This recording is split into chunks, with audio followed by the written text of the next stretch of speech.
My family members, a lot of musicians in my family, a lot of great record collections. And when I was little, they would all the men would play music, play instruments. Everybody would sing. And so I wanted, like all kids, you want to grow up as quickly as you can. So I thought, just natural, that all grown-ups played music. It wasn't until I went to friends' houses and I saw there weren't any musical instruments anywhere that I realized that my family was a bit different.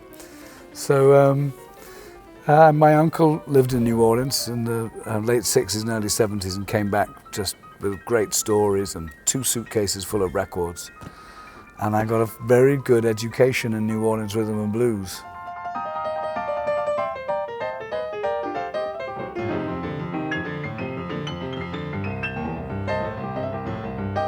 Very lucky because when I arrived, I could already play the piano, that style. And then there weren't very many young piano players in New Orleans playing the old rhythm and blues. But the old musicians were still playing in gigs and they needed a piano player. And so I got to play with all my heroes, you know, like Earl King and Snooks Eaglin and that generation of New Orleans musicians that invented New Orleans rhythm and blues, which became rock and roll everywhere else. Woo! Yeah! Yeah! There'll be some long, long, lonely nights.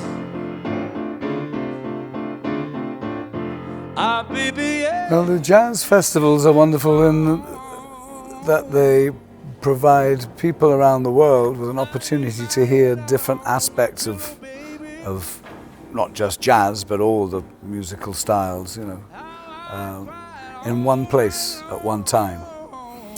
So, and it's great for the musicians because, you know, a jazz festival is not just one show, it's a lot of shows in certain different venues, and there's a sense of excitement for people in the town. And so that we feel that as musicians when we arrive, you know, that's a big deal. We're here for the Umbria Jazz Festival, it's good, or the New Orleans Jazz Festival. And it has a very special sense of occasion, really. It's more than just a gig. Yeah, and everyone's out to have a good time. You can't go wrong, really. Yes, I've played in Italy many times, but never played in Orvieto. Last time I played Umbria Jazz Festival was the one in Perugia, and that was with John Schofield. That was a few years ago. Oh, now, baby, you wanna leave me? Oh, you gonna leave me for another man?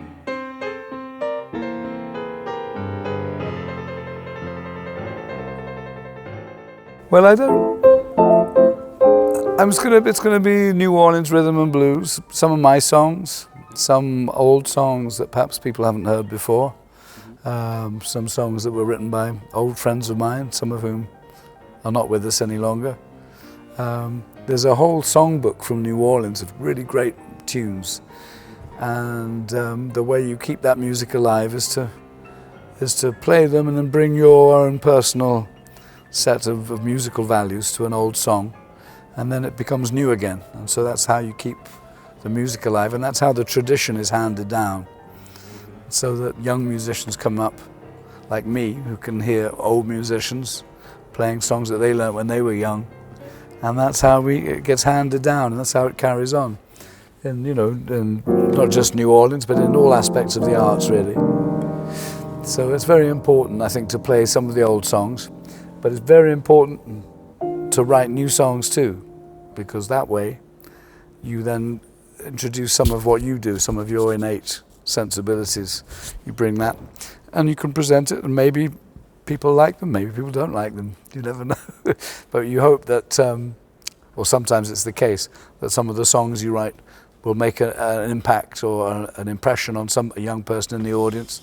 And 20 or 30 years later, when you're dead, they might be playing your song, and that's how you have a ticket to immortality, really, in that kind of way.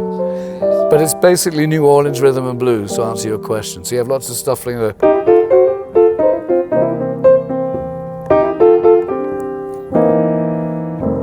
A lot of these kind of colours.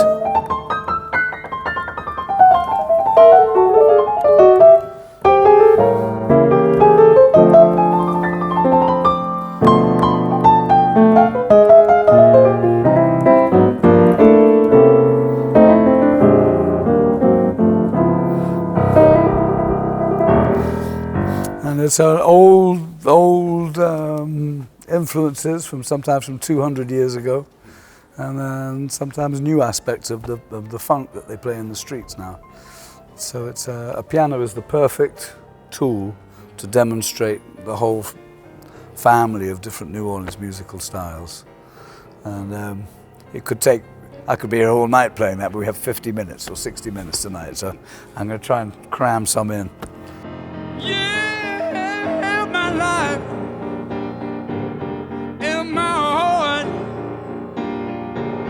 and my love was in your hands. I have a list of songs, but I never really prepare a specific show before. I like to just feel what songs come naturally. And sometimes you finish one song and you already know what the perfect song is to follow.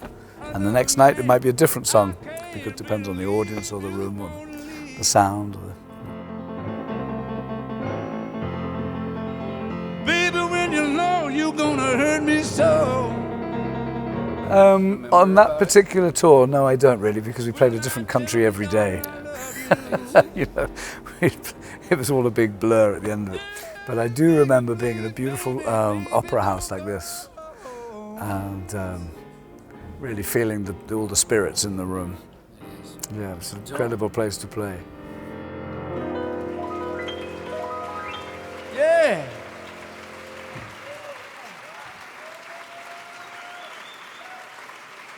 Thank you so much. Thank you so much.